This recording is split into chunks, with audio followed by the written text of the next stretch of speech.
Hello friends, welcome to my YouTube channel. Exercise 10.4 से question number 2 करेंगे। If two equal chords of a circle intersect within the circle, prove that the segments of one chord are equal to corresponding segments of the other chord. Question के according question कहता है कि अगर किसी circle के अंदर दो equal chords हैं और वो दोनों एक पॉइंट पर इंटरसेक्ट कर रही हैं अंदर, तो ये जो सेगमेंट्स बने हैं ना, यानी कि बड़ा वाला पार्ट बड़े के बराबर होगा। ए बी का जो बड़ा पार्ट है वो ए पी है और सी डी का जो बड़ा पार्ट है वो पी डी है। ये दोनों आपस में बराबर होंगे। और ए बी का छोटा पार्ट है पी बी और सी डी का छोटा पार्ट है सी पी। ये दोनों आपस में बराबर होंगे। ये सेगमेंट्स हैं, इनको बराबर आपको शो करना है। तो गिवन एक बार फिर समझ लीजिए। इक्वल कॉर्ड्स हैं, ए बी और सी डी दोनों इंटरसेक्ट करती हैं पी पर। फिगर में आपको दिखाना है कि ए पी बराबर पी डी है और पी बी बराबर पी सी है। अब ये करने के लिए इसमें आपको एक कंस्ट्रक्शन करनी पड़ेगी। कंस्ट्रक्शन ये होगा कि सेंटर से ए बी के ऊपर परपेंडिकुलर डालना होगा और इसी तरह से सेंटर से सी डी के ऊपर भी परपेंडिकुलर डालना होगा। ये मैंने इनका नाम रख दिया है एम और एन। और फिर इस सेंटर को इंटरसेक्टिंग पॉइंट से जोड़ना होगा। तो ये कंस्ट्रक्शन लिखते हैं पहले। Draw O M perpendicular to A B,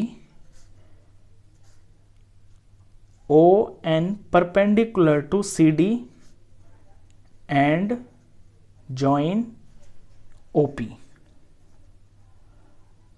अब इसके बाद आपको पता है कि जो सेंटर से परपेंडिकुलर पड़ता है कॉर्ड के ऊपर, वो कॉर्ड को बाइसेक्ट कर देता है। तो इस रिजल्ट को हम लिखते हैं, जब O M perpendicular A B के ऊपर है तो ए एम की लेंथ एम बी के लेंथ के बराबर होगी, because perpendicular from centre bisects the chord. तो इसलिए जो ए एम होगा वो एम बी के बराबर होगा। और ये जो दोनों पार्ट हैं ए एम और एम बी, ये ए बी के हाफ ही तो हैं, तो is equal to half of A B. इसी तरह से दूसरे वाले पार्ट में ऑल्सो यहां पर जो सी एन है ये बराबर होगा एन डी के। C N is equal to N D के बराबर होगा। और ये जो दोनों टुकड़े हैं ये हाफ होंगे सी डी के। अब यहां से आपको एक रिजल्ट मिलेगा, वो ये कि ए बी और सी डी तो खुद आपस में बराबर हैं, तो इनके जो हाफ है वो भी आपस में बराबर होंगे। यानी कि ए एम एम बी के बराबर तो है, लेकिन ये दोनों के दोनों सी एन और एन डी के भी बराबर हैं, क्योंकि जिनके ये हाफ है ना, ए बी और सी डी के हाफ है ना ये दोनों, और ए बी और सी डी खुद भी आपस में बराबर हैं, तो हाफ भी बराबर होंगे। यहां से हमें रिजल्ट मिलेगा कि ए एम बराबर एम बी तो है और ये दोनों सी एन और एन डी के भी बराबर हैं। इसे मैं रिजल्ट नंबर 1 रखूंगा, ये आगे चल के मेरा यूज होगा। अब नेक्स्ट में मुझे ये करना है कि ये जो दोनों ट्राइंगल मुझे दिख रहे हैं ना, इनको कॉन्ग्रेंस प्रूफ करना है। कॉन्ग्रेंस प्रूफ करके ये जो एम पी पार्ट है और ये जो पी एन पार्ट है इसको मुझे बराबर दिखाना है। तो इन दोनों ट्राइंगल को ले लेते हैं। Now in triangle O M P and triangle O N P, इसके अंदर एंगल m और इसका एंगल n दोनों बराबर हैं, क्योंकि मैंने कंस्ट्रक्शन किया है ये दोनों 90 डिग्री के हैं। तो इसका एंगल m इसके एंगल n के बराबर, रीजन में ईच 90। ये दोनों परपेंडिकुलर है ना, इसलिए ये OP और OP दोनों ट्राइंगल में आ रहा है, तो ये तो कॉमन हो गया। इसका OP दोनों में है तो ये कॉमन। और ये जो ON है और ON है ये आपस में बराबर होंगे। बराबर इसलिए होंगे क्योंकि सेंटर से ये कॉर्ड्स का डिस्टेंस है, और जब कॉर्ड्स की लेंथ बराबर होती है ना तो सेंटर से कॉर्ड्स का डिस्टेंस सेम होता है। तो इसका OM इसके ON के बराबर, रीजन लिखेंगे equal chords are equidistant from centre.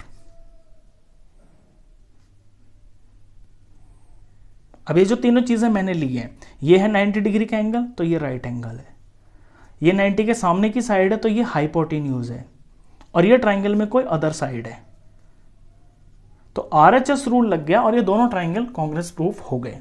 तो therefore triangle OMP is congruence to triangle ONP।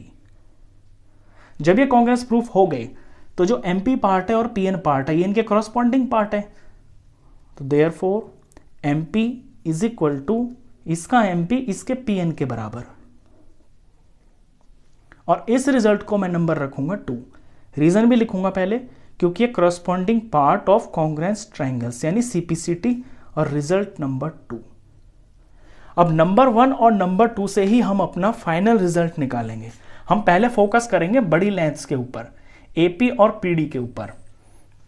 देखिए मुझे AP को PD के बराबर दिखाना है ना, तो AP मेरा किससे मिलके बन रहा है, AM से और MP से, तो AM और ND ये तो आपस में बराबर हैं ही, फर्स्ट के लिए है ये, इसका जो AM है इसके ND के बराबर है, कहां से, 1 से, पहले फ्रॉम 1 लिख देता हूं मैं ये 1 से ले रहा हूं, AM बराबर ND।